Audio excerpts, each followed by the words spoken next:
Welcome back, wonderful pupils of Practical Computer Comprehensive School. How have you been?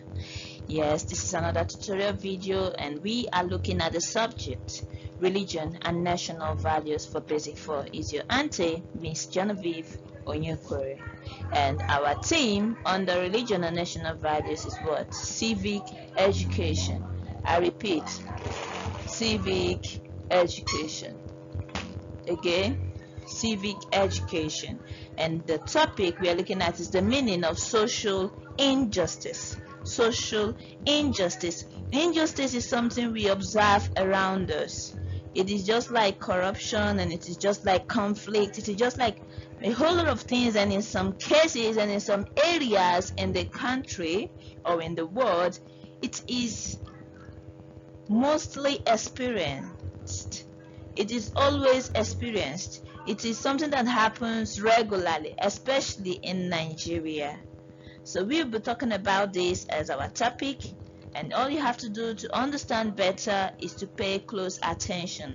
Next, let's look at what we have, which is our learning objectives. So based on what you're seeing on your screen right now, they said by the end of this lesson, you should be able to 1. State the meaning of social injustice. 2. Explain the instruments or weapons of social injustice. That is, those things that make someone to do what? To act unjustly, unjust, to act unrightfully, to carry out unlawful or unrightful or illegitimate acts on someone else. We'll be understanding this better while we go through the lessons. So let's look at what we have next on our slide. The meaning of social injustice. Social injustice, as you can see from your screen, is an act or experience of marginalization. It is an act which denies people of their God or constitutional rights. It is the state of not being fair to others.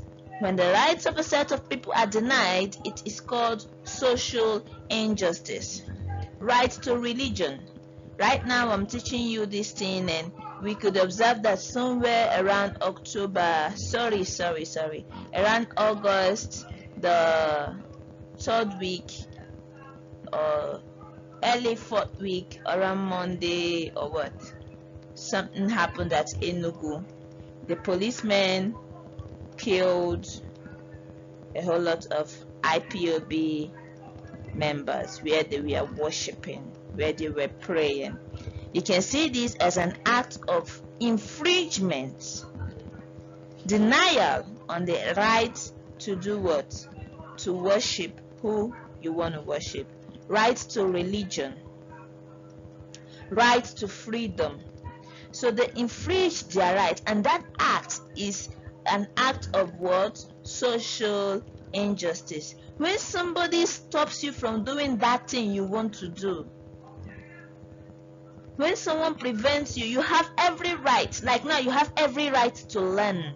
So anybody that stops you or prevents you from learning as a child is infringing your right to learn. In other words, is denying you the right to learn.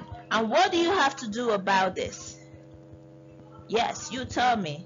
What do you have to do about this? You fight for your right. You get it?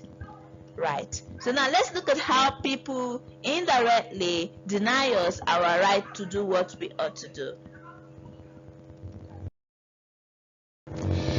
This is known as the instrument of social injustice. Bad leaders make use of certain instruments to prevent or to maltreat people, and some of the tools or weapons they use to enforce social injustice are intimidation.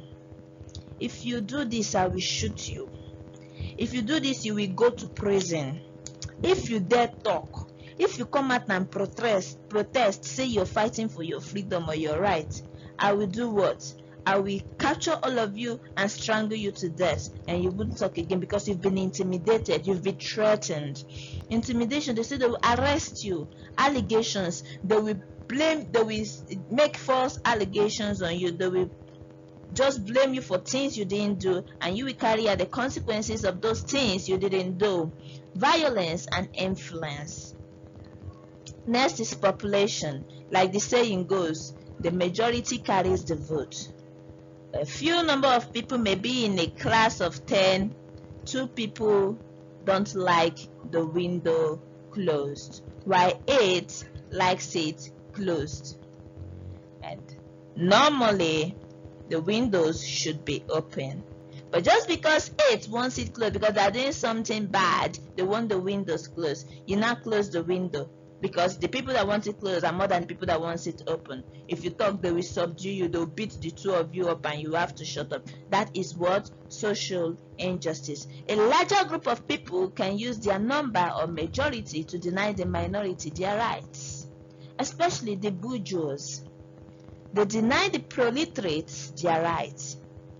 The bourgeois are those that are influential, the rich, the wealthy. Sometimes the wicked rich ones take advantage of their fellow human beings that are poor. Just because many of them are rich, they form a union to take advantage of the poorer ones because they are few. This is also a weapon of social injustice. And next we have our laws and constitution.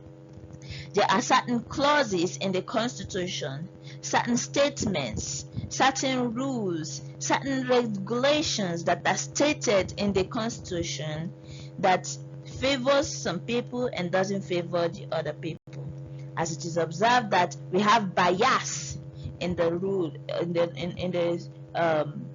in the contents of the constitution. Certain clauses, like now, the president has the right to forgive a hardened criminal that has been sentenced to death, and the president also, they said there should be what? Accountability. The governor or the leader, any leader should tell the people what they are doing. And now in other words, the president or the governor, when he does something bad, you can't attack him while he is on seat. You only wait for him when he comes down from seat. When he's no longer a governor, you now sue him, because you can't sue him on seat. He is busy working for the state or the country. You see, all these things favor them. That's why when they are on that seat, they take advantage of the people that are below. So these clauses needs to be what? Amended. We need to make things, put things straight. When you say there should be disciplinary measures, nobody should be above the law. These are part of the constitutional rules, but sometimes, somehow, some people are above the law, and the constitution also protects them. So you see, there is bias, there is confusion in the constitution. So all we have to do is to do what? Amend the constitution such that yes is yes, no is no. And next is education. Yes, when you stay among people that are highly educated, education is different from wisdom. You might be wise, you might be gifted by the Holy Spirit to see things differently from where other people see them. So now, because one is having or bagging first class or whatever it is in a particular course, when he or she speaks, they speak with automatum. This is how it should be done. Any other way is wrong. Because of what? I am educated and you are an illiterate, and that is so wrong. That is so wrong. And next is force. I talk about people with power, people that has influence. If you talk too much about that, they are right. They will call army for you. Army will beat you up. Police will come and arrest you and put you in cell. So you have to shut up. They use all these forces to subdue the less privileged. Who are you? That is it. They call you Shinyoke, and you can't do anything because really you are a less privileged. You don't have money to pay the army or the police. And the army and police right now in Nigeria, sometimes they don't stand for what is right. They stand for who has the higher money. Do you get it? So now with this, we become less privileged to defend our rights, and thereby those that are highly privileged take use of this and intimidate and subdue us and prevent us from doing that which are rightfully to be done by us. So you can see the instruments of social injustice. Play this video on and on and on again so that you could understand better, and you can answer the questions waiting for you at the class activity section. That'll be it for right now. Have a nice day, stay safe and stay educated. Bye.